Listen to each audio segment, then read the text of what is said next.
All right, welcome everyone. If you came a little early, you might have been wanting to be on video off. If you found yourself dancing a little bit to a kind of hip hop version of Lean On.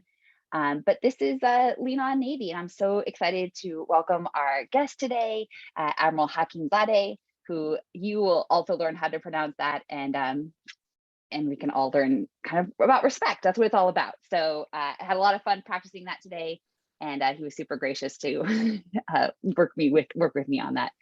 So welcome everyone. I'm gonna go ahead and share screen so you can see a little bit. If this is your first time at Lean On, maybe you aren't used to what Lean On Navy is all about. So I put together this quick slideshow that sort of lets you know what Lean On Navy is all about. So the topic today is power in a name, and we'll talk a lot about respect. And that was the song that you heard if you came early. So Lean On, what is it? It's a chance to take a moment away from your normal day-to-day job and invest in your professional development and connection. That's the two key words that drive us all to come here today on your Friday afternoon, for most of you, depending what time zone you're in. But you all chose to come because this is how you want to connect and professional develop. So I kick off with a few quick polls to kind of get warmed up to find out where everyone's from. And so go ahead and let's do that. Go ahead and put your name in chat right now and share, where you're coming from and what your professional background is. So for example, I'm here in Seattle, and I'm gonna say I'm a surface nuke. It's kind of my background. But you can really put anything. What professional perspective are you bringing to the conversation today? So the idea is that people can share with each other when you get into your small groups. And then also throughout the session, if you see somebody who's either in a similar place where you are, or you see someone who's in a job that is interesting to you, go ahead and reach out to them. Either through private chat, or if you want to come back to me, I'm certainly happy to connect anybody that would like that. So there's your chance to kind of scroll and see who's in our audience today. And that is not available publicly. So when we do the recording, we do not share the chat. We only share the video. So feel free to have those conversations if you would like that privacy here that is not being recorded. So today for then I'll introduce our guest. This is the agenda. So I'll introduce our guest, and then I'll go on mute and ask you to do the same. And we'll listen to the Admiral's perspective and feedback and what he's learned through his career and what kind of he's still learning. And he intends to learn from you all today. Spoiler alert. So we had a lot of fun in our preparation. I told him all about how awesome this audience is and how great your connections are and your questions are. So don't feel put on the spot. But then we'll go to some breakout sessions, about 10 minutes in groups of 2 or 3, depending on the size. Oh, Admiral Favory, good to see you, ma'am. Just saw your name pop up.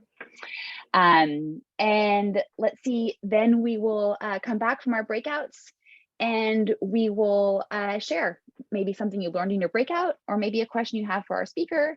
I moderate that, and then we end as close to the hour, a little bit before or on time as possible.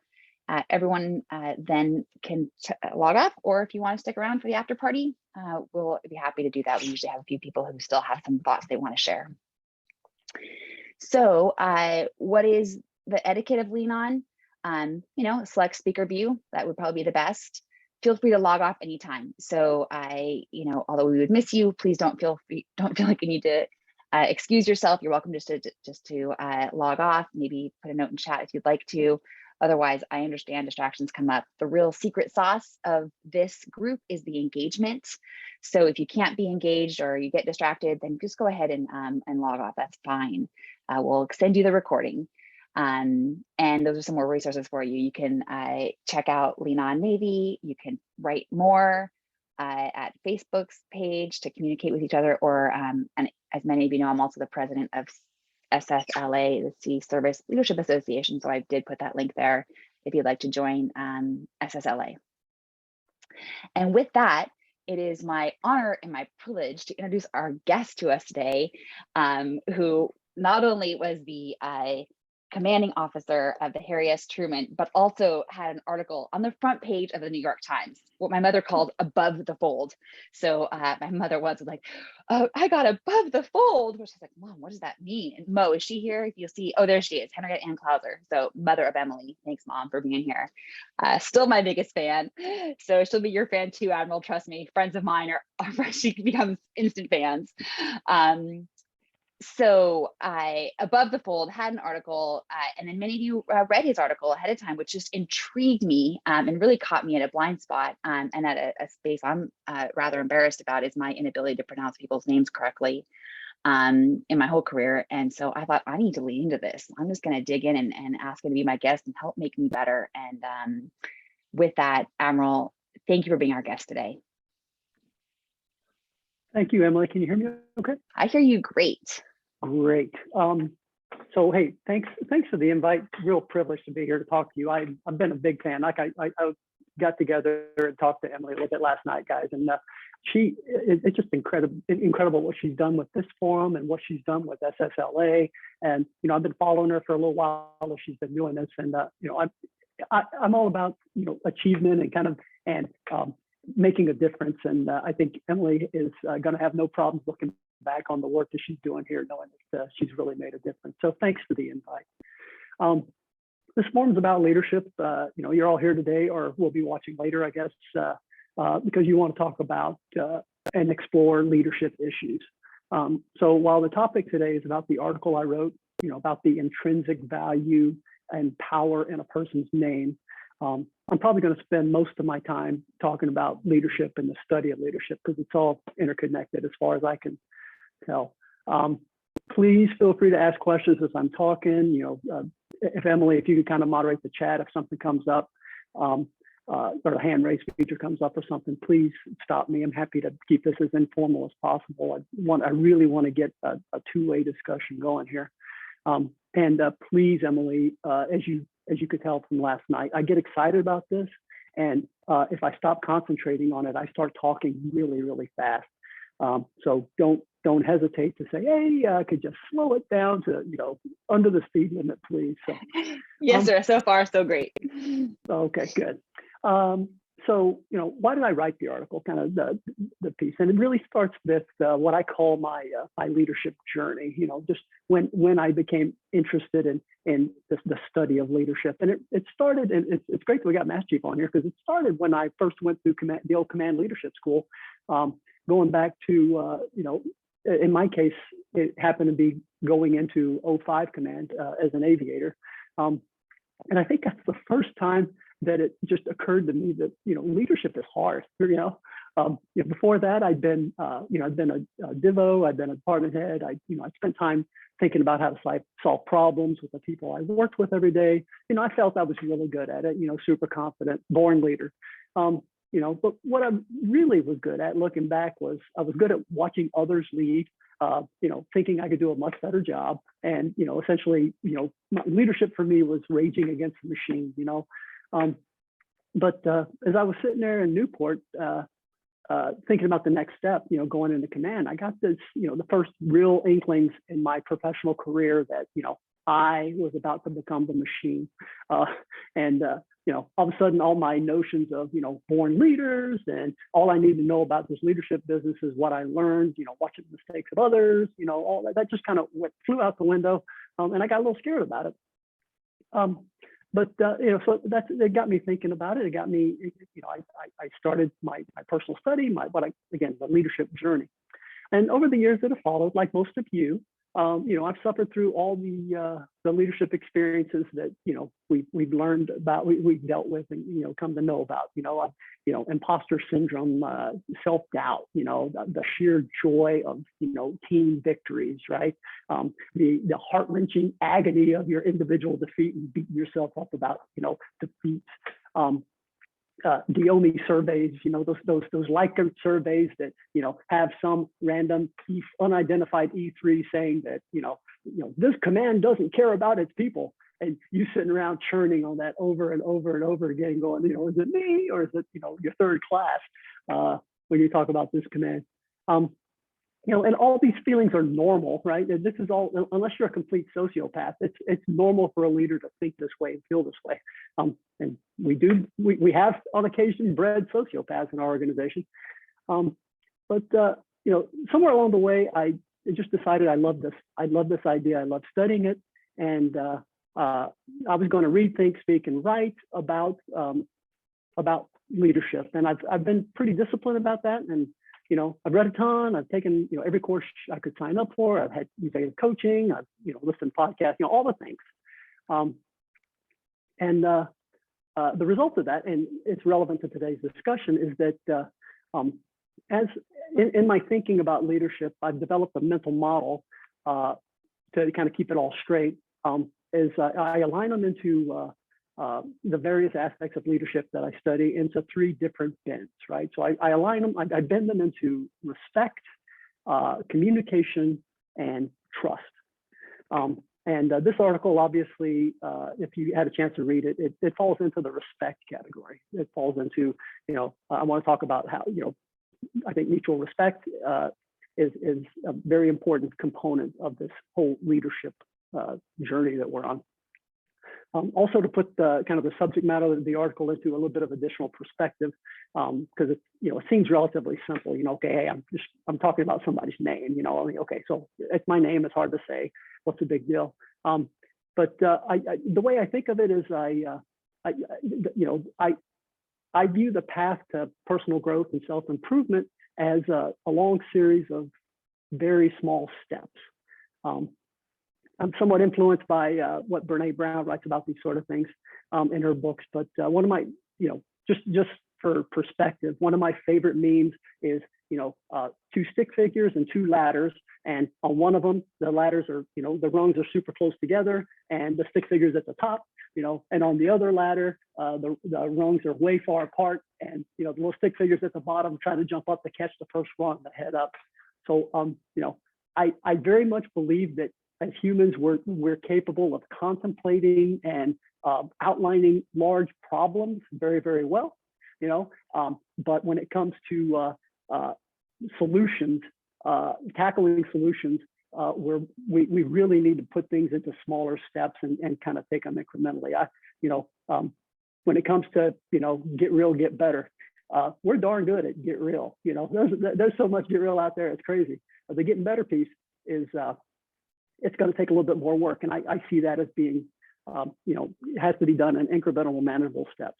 So, with a lot of background there, this article represents, in my mind, a very simple way to, as a leader, to show respect, to have some dignity, small acts of dignity by just simply paying attention to somebody's name.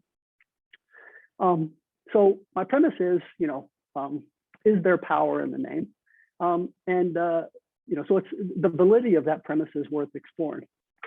So my name is Admiral Hakimzadeh. Okay, Admiral Hakimzadeh. I was named by my father, not after my father, but by my father in traditions of my Iranian heritage. My name is, the intent behind my name is, again, it's very cultural, but my name is intended to remind me of my family history. It pressures me to by reminding me that I am part of a culture that is intensely focused on achievement. If you ever meet anybody in the Iranian diaspora, and chances are most of you have met somebody of a Persian heritage, there's a cultural drive for achievement and accomplishment, visible achievement and accomplishment. And finally, it reminds me that I owe those who came before me to build on the family reputation, to build on the family name. My name is actually my best professional advantage in the Navy. Seems counterintuitive, but quite simply, you go type in Hakimzadeh into NMCI, there's one guy, right? After seeing me today, and if you get a chance to read the article, you're never going to mistake, if you see my name again, when you read the next thing I publish here in a couple months, you'll be, oh yeah, I know that guy. That's a huge that's a huge professional advantage in this huge, this big organization that I am a part of and love so much. I stand out. But my name is also my biggest source of professional anxiety. I mean, by far. I'm really good at this point in my life, and walking into a professional gathering, having a good conversation, doing a lot of networking. But as most of you would likely walk into a meeting like that, or walk up to somebody and kind of stick your hand out and go, I'm so and so. I do not. I walk in and I start a conversation. I do all the networking stuff. I say all the things. I have all the conversations. I draw out all kinds of stuff from the person I'm talking to. But I cannot. I try, but I cannot overstate the feeling of intense kind of dread, personal dread that comes over me when I'm having a great conversation, and the person I'm talking to kind of turns around and goes, "Oh, and what was your name again?" Well, my name was Admiral Hakimzadeh. Okay, what? Could you spell that for me? It's I'll try to give you a little bit of kind of some.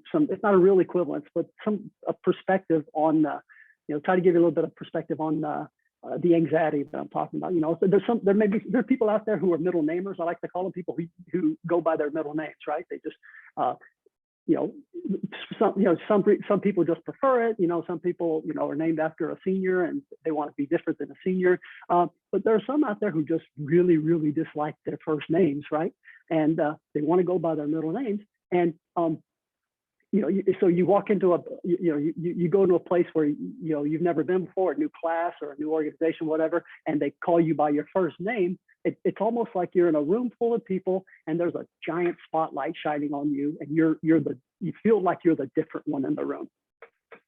And that I think that is really the essential nature of it. Is I'm obviously personality-wise very comfortable in fitting in. I wouldn't love the Navy so much if I wasn't, a conformist, in every way I can. I want to be super skinny. I want to have perfect teeth. I want to do all the things because I want to look like everybody else. But that's the one thing that's always going to be, the difference. And in the past, I've tried a ton of tricks, to get past my anxiety. I'm a warrior. By gosh, I'm going to get past this. The way I really do it is everyone in the world calls me Hack. Every name tag I have as a Navy says Hack Hakimzadeh. My wife calls me Hack. I've gone from Seaman Recruit Hack to now Admiral Hack. That's my biggest coping technique. But I've also done other things. My first name is Kavon, Kavon. And for over 30 years, I've told people I've pronounced it as Kevin. You'll meet people that have known me for my entire military career, and you'll walk up to them and go, "Hey, that dude's kind of weird. That name's kind of weird. How you pronounce that guy's name?" Like, "Oh, that's Kevin Hakimzadeh." And it's a trick that a lot of us who have difficult to pronounce names use. And I've run across a lot of people through my life that have done this. I've got an uncle named. Most of my cousins who live here do the same thing. I got an uncle named Jafar who goes by Jeff, and again, I think it's a technique to not even have to deal with the nonsense of trying to get trying to have a distractor when you're moving forward professionally. You probably already guessed there's also a kind of a contextual component here. The anxiety, this anxiety that I'm talking about, it doesn't happen when I'm in a room full of Persians, that I'm speaking Farsi to, right? It only happens in places where I'm the different one. So again, I want to fit in. I think that's why I've been in the Navy for 32 years. So that's definitely the power that my name has over me. So I think you can imagine how awesome it is for me when somebody kind of eliminates that anxiety for me, who shows some genuine interest, who comes up and hey, I'm really into languages. I love the way your name is spelled. I love the way it flows. Could you talk, could you explain it to me? Let me take a guess on how to say your name. It really does help alleviate that anxiety. And even if, the person that's doing it doesn't really know that that's what they're doing for me, it really helps. So the, not so subtle point of my whole article is that, I'm probably not the only one in our diverse society who has issues with their name. And it seems like it's a pretty simple thing, as you're working on becoming a better leader to, take and put in your leadership toolkit. And that point was really reinforced for me when I published this article, because I got a lot of really positive feedback on it. And I think it was actually John Coral that noticed. You guys, I think a previous guest on this forum. He reached out to me on social media. He'd been looking at all the comments I was getting, and he goes, the funniest thing about this, the most interesting thing about this is look at the names on everybody that's commenting. And he's right. I mean, from top to bottom, it was people with difficult to pronounce names. Going, yeah, man, I've lived this. I've done this. Thanks for bringing this up as an issue. So I mean, that was pretty validating. It was pretty good. I think that pretty much sealed it for me when it came to is there power in the name? I'd say yes. And so what are the leadership implications there, right? The thing you would think about next would be, what are some of the leadership implications of something that has so much power over a person, and what are the small things that you could do to come off as a leader? And that's why I tried to throw in a few anecdotes in my article, that kind of that bookended my career. Starting with boot camp. I mean, I just as background, I moved during the Iranian Revolution in middle school. I moved from Tehran, Iran, where my name was, I was one of the same guys and girls that were in the same class, to a small town in South Mississippi, where my name set me apart rather quickly. I went from one of the folks in the class to the Iranian guy,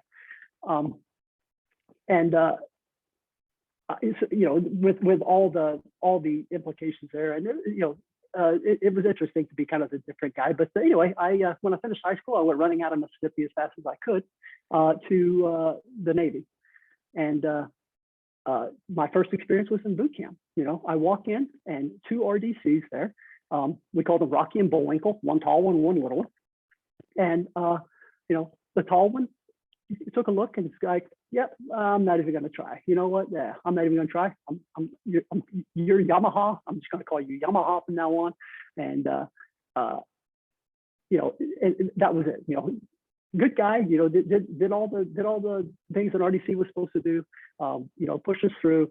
But the smaller one actually paid attention. Came up and looked at my name. Like, how do you say that? As I was doing push-ups and stuff. He was having me explain how to say my name. And over the course of boot camp, he would call me out by my name. It didn't even occur to me as I was going through it, but after, on reflection, it was pretty clear that that guy, he made an effort. He made an effort to get to know who I was. And the most telling thing was at boot camp graduation, my Persian father, who had, loves everything about America, pushed me to go into the Navy. He shows up at boot camp graduation, and this first class walks up to him, shakes his hand. Hello, Mr. Hakimzadeh. Let me tell you that your son did a great job in boot camp. And my dad was like, oh my gosh, this guy, yes sir, thank you so much. And he looked at me and said, you're never leaving the Navy. This is it. This is where you're going. This is where you belong. It set me off on a career that I was not I wasn't planning on. I was just trying to, just like a lot of people who join the Navy, I was just looking for a short-term gig to, to get some skills, move on to the next thing, get education, all that stuff. And I truly feel that guy had an awful lot to do with the fact that I've spent 30 something years in the Navy now. And it was a small act there. It was that small an act. And I've had a variety of experiences, but I think I got to when I got to be XO of an aircraft carrier, and I was talking to Emily about this. I was out in one of my favorite places in the world, Bremerton, Washington, on the aircraft carrier out there, and again, I had developed all these techniques that I was talking about. Call me Captain Hack, call me XO Hack. I'm new XO, and had a couple MCs on the ship, and that just wasn't good enough. They're like, okay, this name thing, there's some there. We got to do something with this. And they created an awesome video. They had me walk around the ship and say my name, Hakimzadeh. And didn't really know what they were doing, but it turned into an awesome production. They created this video that they take my name and show it to a sailor. They'd sit there and struggle with it on the mess decks or whatever, struggle with saying the name, and then they'd have me pop in a picture of me popped in saying my name. And it was fantastic. We put it in command in doc. Like I say in the article, and literally a lot of the comments that I got on this article was, oh my gosh, I remember how to say your name from that article. It was from that video. It was fantastic. It was a good experience, right? From that, the quote, to quote from the article, how a name is used, it can either lift us up or it can break us down, right? Those are two examples of each. And how a leader handles a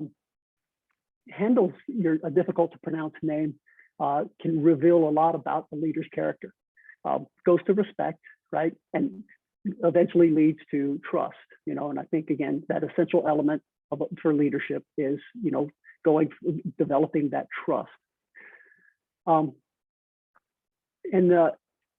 Then the other anecdote I use in the article it's really meaningful for me is, when I was on the carrier, we did, those of you who spent time on an aircraft carrier probably know about the aviators that do forecastle follies, and then we go up and we do this. We go up and it's about giving landing grades out to the top flyers, but we do a bunch of skits. There's a lot of roasting of senior leaders, and a lot of youngsters. Again, it's a pretty high threat environment for a young person kind of standing up in front of a couple of hundred aviators, looking to, they got to be faster, they got to be funny, and they got to be entertaining, and they'll get booed off in a minute if they can't do what they're doing. And so one guy was up there roasting me, oh, the guy talks too much on the 1MC, the guy, the food here sucks, why don't you let us sleep? Why are you having general quarters in the morning when I'm supposed to be trying to sleep? I need my crew rest because I'm an aviator. But as he was trying to wrap up at the very end, he you can see him struggling for words. He's like, okay, how am I going to wrap this up? Yeah, everybody's expecting me to be super funny, and he rolls in, well, come on, Xerxes. And it was a kind of a clear reference to the movie 300 and kind of that the leader of the Persians, and the kind of the ambiguous nature of who he was and what he was about. And he chose to take the low road, right? He chose to take he chose to try to break me down in an unintellectual way, if you will. And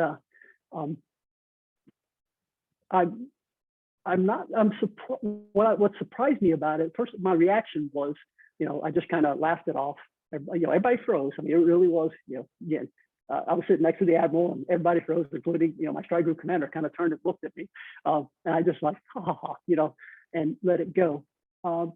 But on reflection again, I started thinking, there were probably several people in that room there that would have appreciated it if maybe I had called out that kind of behavior. You know, what kind of leader am I? You know, am I living what I say I'm living? Why didn't I maybe call that out?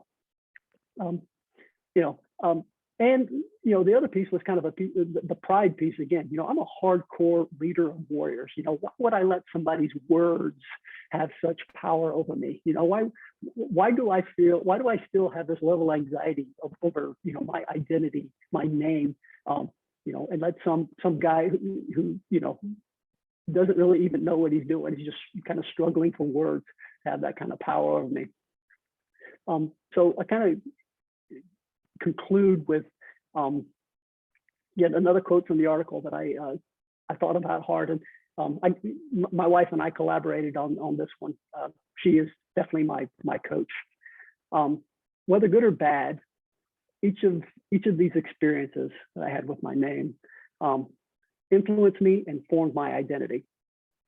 The good ones taught me the value of respect, of embracing difference, and how, you know, small acts of dignity form leaders. The bad give me insight into people who are lazy thinkers and use low humor or, you know, casual bigotry, and we've all seen this, right? Low humor, casual bigotry, to avoid the actual work required to have character. And you know, those are people that we don't really need to worry about too much because you know, they're not worth your time. So with that's essentially, you know, those are the prepared words that I wanted to talk about, but I would love to hear, I'm seeing some stuff pop in. Admiral, absolutely. And I'll moderate some of the questions I'm seeing, but before I dive into some of the questions that are popping up in chat, I just have to share my personal reaction to your story, because I'm just getting chills here, because so much is your own personal story that I would think we have nothing in common. I mean, in terms of these unique, I don't have a hard to pronounce name. And you know, usually what brings me to this group is about women issues.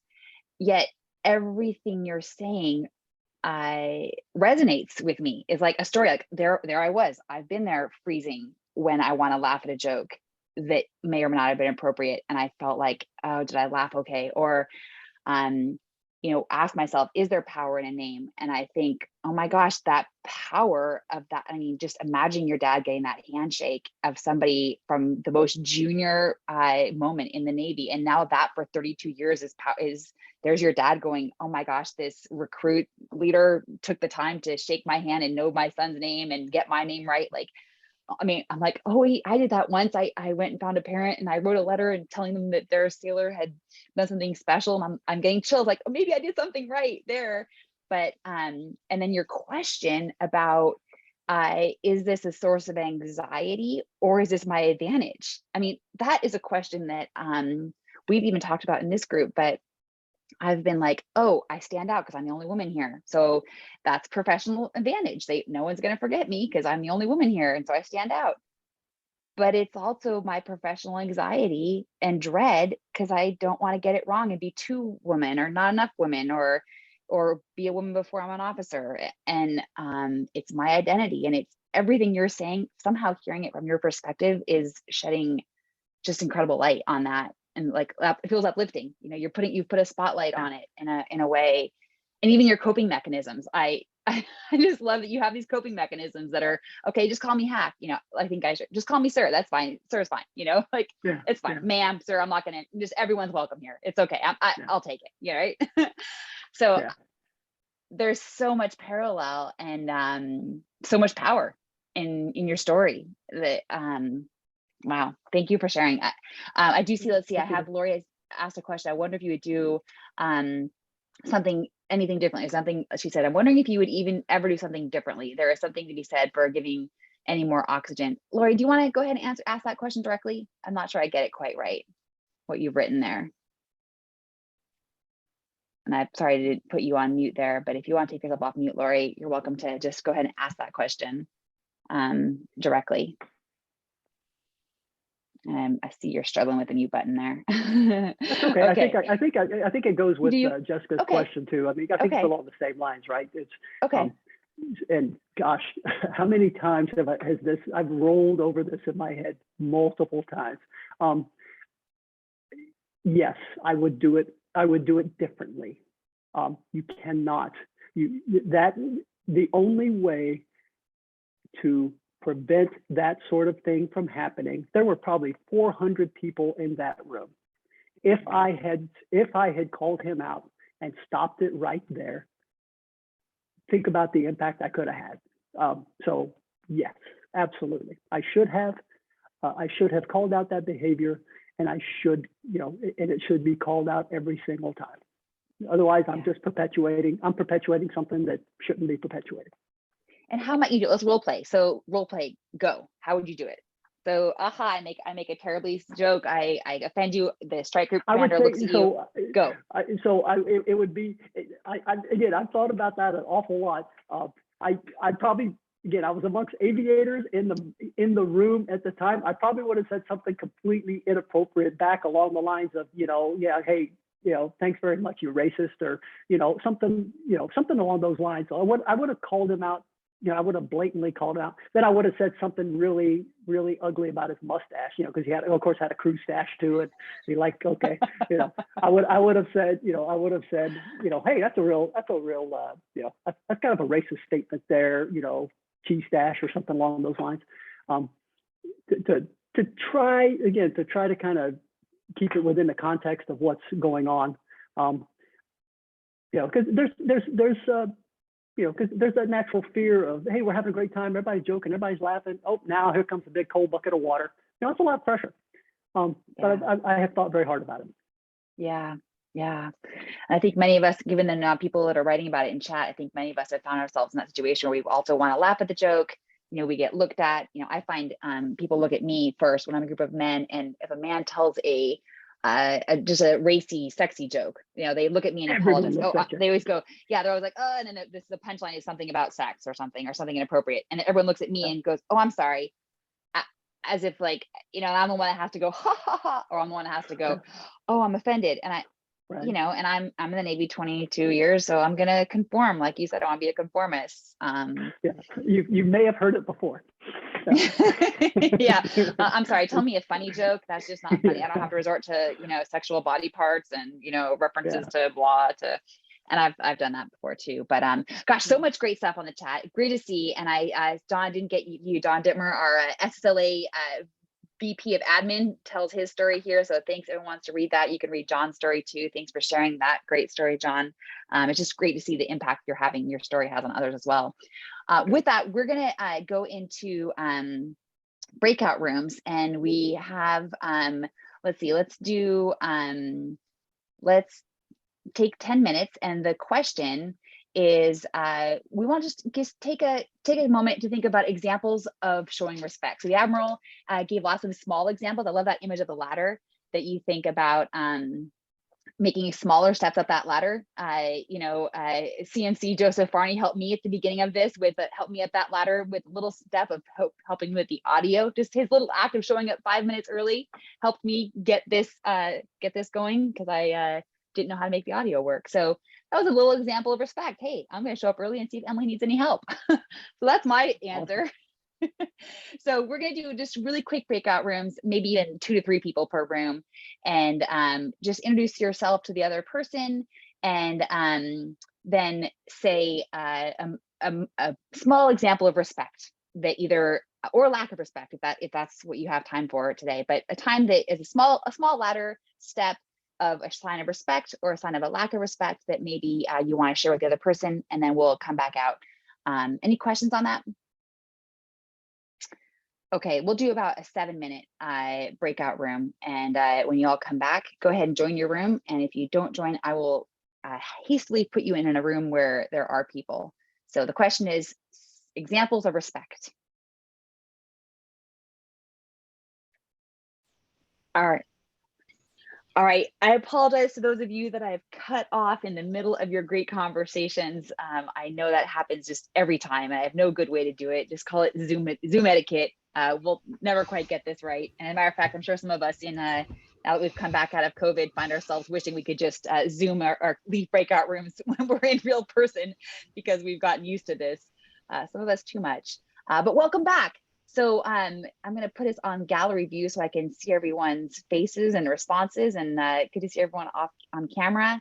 Who wants to share anything that came from their session? You can either put your hand up if you're emoji type and you want me to call on you, or if you're really bold, you'll just come off of mute and start talking, or I'll just call on you. Bob Schultz, I'm calling on you. What do you got? Can you want to tell us? Come on, my book club leader, my friend, my longtime Navy SEAL companion in life. Talk to me. What's your feedback from your group? Well, we had Kristen talked about being respected by somebody else stepping forward when everybody thought she was offended by profanity in the workplace, and they all looked at her, and then a male stepped forward and said, "Hey, I'm offended too." And so that took the heat off of her, and that I think that was a pretty neat story. And Li Peng was impressed when she was graduating from something, and they pronounced her name properly, and she told how her trick for getting people to pronounce Li Peng properly, which is also tricky for some of us. And I told a story about how when I was in another country, they couldn't say my name, so we figured out a nickname for me in their language, which I enjoyed and they enjoyed, and we had this kind of cool back and forth. And so, Sure. Wow, what a great question. And those are great stories. Those are great. I'm so glad I called on you, Bob, because those are great examples, of tricks when you're in a foreign country to help, ease the interaction. So can I, if I can contribute one thing? So from my group, and I'm, a member of my group pointed out, the simplest thing that is the most, it's so common, it's horrible. So the simple act of disrespect, right? And again, I don't know if it's a gender thing. I suspect it's just a senior junior thing, right? It's, the two people walking down these narrow P-ways that we operate in out at sea, right? You're walking down a narrow P-way, two people walking side by side, typically more senior to you. Instead of having the courtesy to maybe slide over a little bit so you can pass by each other, they force you into, kind of bumping up against the wall, locking, to get out of their way. I like that, this particular person was a woman, but I hope to think it's actually just a rank thing and a senior thing. And, that goes to my theory that we put too much emphasis on things that make us sociopaths as leaders, right? These are two people, I can just imagine two people walking down a P-way going, wow, that person's junior to me, get out of my way. They will step out of my way because by gosh, by virtue of being in the Navy longer, I'm senior to them. That's a small act of disrespect, and it takes nothing to, slide over a little bit, show a shipmate a little bit of courtesy, and show them that you care. Love it. What a great example, and the small step on a ladder, right? We do have a lot of pomp and circumstance that comes with, someone standing up when you walk into a room, right? Out of your stand tall when somebody senior to you comes by, and yet that breeds the exact opposite of what we're looking for in respect, right? Breeds the exact opposite because it says respect me and my rank.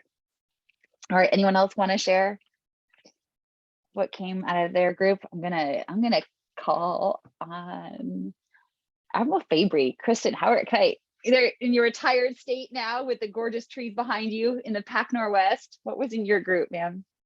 Well, Emily, Bob more articulately described what our group talked about than I ever could. Oh, you guys are in the same group. Okay. Yes, Great. we're in the same wonderful group. So I'll cede my airtime to another group that might not have had a chance to share. Okay. Emily, I can jump in. Okay, go ahead, please, Jessica. Hi. So for our group, we had two positive examples of respect. And Kathleen shared that she just always jumps in with her people to make sure if anybody needs help. So is always offering help. And while they may not always accept the help, sometimes they do. And just the offer of it seems to help. And then Sarah shared that in her life, she's found that people really seem to want to work for her because she integrates kind of the chaos of her professional life and her personal life a little bit, so that without just fencing off the professional life, she seems to have people that flow her way and want to work for her, just because she respects both those sides, or both those pieces of life. So that's what they talked about. On the negative side, and I hate bringing up like negative things, it's just that the Admiral made me think of back to good old midshipman days when I was trying to decide between aviation and SWO, and I'm a SWO, just to be transparent. But I remember taking my first swim test at Cherry Point and getting thrown in the pool with a flight suit and boots and a helmet, and I was a perfectly good swimmer. The flight suit, I think the arms extended a solid foot beyond my hands. The boots were twice the size of my feet, and I don't even remember if the helmet sat on my head. And I failed the swim test, and I kind of got the like, well, sucks to be you, that you're only 5'3.5". And I just remember that, it's not a name, it was just based on size, but kind of that disrespect of not fitting into that group, just due to physical size. So that's what we talked about. Yeah, thanks for sharing that story, Jessica. And it actually made me laugh when the Admiral said, I think the two traits that you listed, sir, were being skinny and having good teeth, and being tall. It just made me laugh. I'm like, oh, right, I guess that is, how you get along here, and being tall, right? If you're there's just random things to belong. These are great examples. And it's always, some of our past themes have been about how to ask for help and the power in asking for help and how that can empower you. Those are great examples. Mom, mother of Emily, you got your hand up. Go ahead. Henriette. Well, hi. So pleased to be here. But in our group, it was interesting because we had one woman whose name was Hyunsu, spelled with a Y. And so right away we had to put the Admiral's lessons to test, and ask her, how do you pronounce that name and what does it mean in your country and what's the heritage and background? And she explained that it meant a wise tree, and then broke it down into syllables for us so that we could say, instead of looking at the whole name, just look at Hyunsu. And then I shared that in my experience, I find that it means so much to people when you remember their names. And sometimes I even have it, where somebody remembers my name. I think, oh, that's so great. She remembered my name. I think, oh, but I've got a name tag on. Or, oh, yeah, well, I just signed in with my name. But also I find that if you hear a name like Hyunsu and use it 3 times in conversation, that it can help you to remember it. So once we said that, then we had to keep calling on poor Hyunsu to say, oh, Hyunsu, would you like to say a word? So we can all be so smart to remember her name.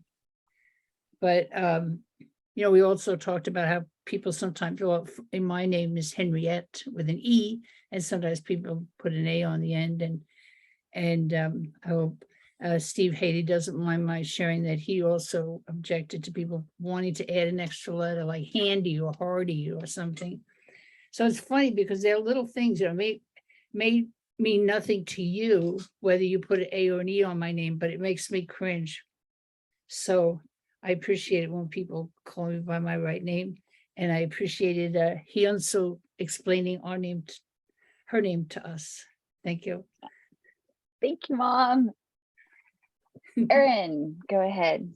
I think one of the things that resonated a lot with me, Admiral Hakimzadeh, thank you very much for talking about identity and the importance of just having that piece of you that's recognized by others. And Master Chief and I both, me in the past and he currently, have worked with international students in an educational setting with the military.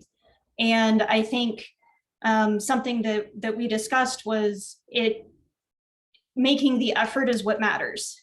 It didn't matter if I had to ask someone 25 times how to correctly pronounce their name.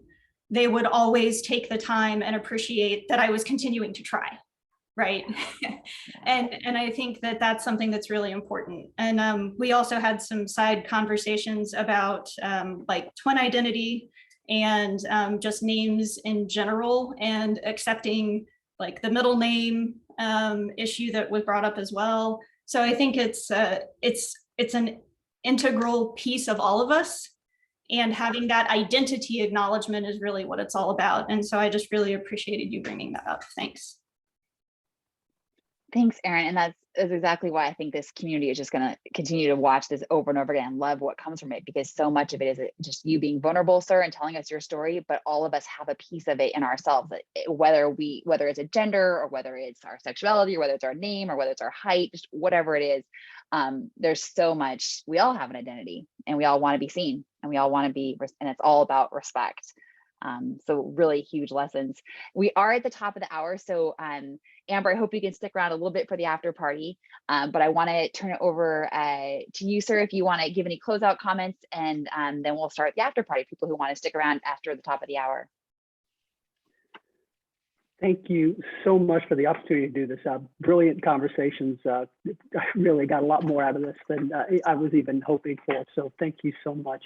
I encourage, you all have a story. You all have, you all can contribute to this thing. And by virtue of being here and participating in this forum, you obviously have the interest in the subject. I encourage you to write about it, to get out there, to make a contribution that you feel good about, because again, it's all about small steps, and it takes a whole bunch of us taking small steps to make changes here. I think, again, and those of I don't know how many people are. It seems like the majority are sailors and associated with the Navy. We have come a long way, but boy, we're not really keeping up with the train, right? We're still kind of we're chasing the train out there, and the only way we're gonna catch up is through a collective effort. So I encourage you to write. I encourage you to blog, to post, do podcasts, write articles, get out there, get into forums like this, and be heard. There's a stigma. There's a thinking out there that you'll be punished for speaking out. I'm telling you, part of the reason I did this was because the Navy made me an admiral, and I'm like, by gosh, I'm going to prove to everybody that you can put it out there. On that spectrum from kind of respect, communication, to trust is this vulnerability thing. I know you guys have discussed it before. You've got to put yourself out there. You've got to show some vulnerability to get to that trust. So I encourage you to get out there, please. Thank you. Wonderful. Thank you so much. Love that encouragement.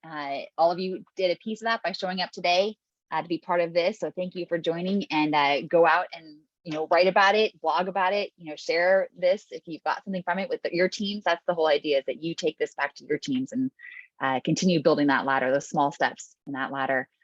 So feel free to log off, but please stick around if you have some time for the after party. Amber, go ahead, kick us off. What's your question or your comment? Yeah, I was just going to share what my group talked about. So Bryce talked about being in the position of the JO in that situation that the Admiral talked about. And we kind of talked about it a lot. And I think it's important as leaders to recognize why people make those wrong decisions in that moment, right? A lot of times we're put into situations where you have to make decisions that are quick, and the way that our brains are wired and the way that we've taken in our society is that we give ourselves shortcuts, right? Through stereotypes, through assumptions that we make off people's looks or what their name is or things like that. And so when you have somebody who makes that misstep and says the racist thing or is insensitive to somebody else's identity, yeah, you have to say something. But how you go about saying that is really important. And if you turn it into a teaching moment, that's really where you can make your bang for the buck as a leader, right? Hey, why did we feel like that was an appropriate thing to say? And then that person is able to think about it in a way that doesn't necessarily put them on the defensive. And then you get that learning part of it, right? You learn a little bit more about where they are coming from. You're able to show them an alternate way to act in that type of situation. And I think that that's a really powerful ways, like having those hard conversations, which is hard in the moment, obviously, but always take time, you know, maybe it's 20 minutes later in the hallway, or maybe it's the next day during a normally scheduled meeting when you're like, oh, hey, remember yesterday when you did that thing that nobody really liked? Let's talk about that for 3 minutes. And that can really have a big impact on someone. Just Yeah, that is so powerful, Amber, because a lot of us had questions about how you handle that, and we wanted to know what you do differently, and to call it a teaching moment, to name it, and then also to not feel pressured, like what you're saying, to respond right away, but to find time later, maybe, is really powerful. I think gives us more in this audience room to maneuver. To say, hey, later on, you know, that I can think of a bunch of examples in my career where that has happened to me, where I laughed at the time, and then because I wanted everyone to be at ease, because, you know, because self-preservation, and then later on, I went and approached, you know, either that person, hey, remember when you told that sexist joke, or this is how I felt about that, you know, and here's what happened when you left. It continued to have that environment for me, but to name it is really, really powerful. Thanks for that. Yeah. Other tactic as we're filling up our toolkit here with ideas. Rachel, go ahead. Hey, thanks. You were saying earlier, Emily, how so much resonated with you in a different sort of way, and people have talked about identity and so forth. And Admiral, I loved your comments. I thought they were great. One part in particular that I thought really resonated in a different context for different types of identities, when you were saying that when people come and are proactively, you know, trying to make the effort, trying to be curious about how to pronounce your name, to really, and it, you know, whether they know it or not, it relieves some of your anxiety, and because they're making the first moves and doing that. And the analogy that resonated with me there was, you know, one of the identities that we struggle with more than others, maybe in the military, is with the LGBT community. And I've got loved ones that are in that community, and pronouns matter, and making the effort to get that right and get names right, and find the connection and recognize the humanity of everybody can be so very powerful for everybody, but particularly for that group. I mean, early in my career, one of my best friends in the Navy during the Don't Ask, Don't Tell time was closeted gay, and you know, they almost tried to get rid of him, but he was able to like find the loophole, and he's a fantastic officer. And I just wish he could have been authentic during that time. So thank you. Thanks, Rachel. And with that, I'm going to go ahead and stop recording, because I know sometimes these get a little more personal. So thanks everyone for listening, and I'm going to stop the recording here.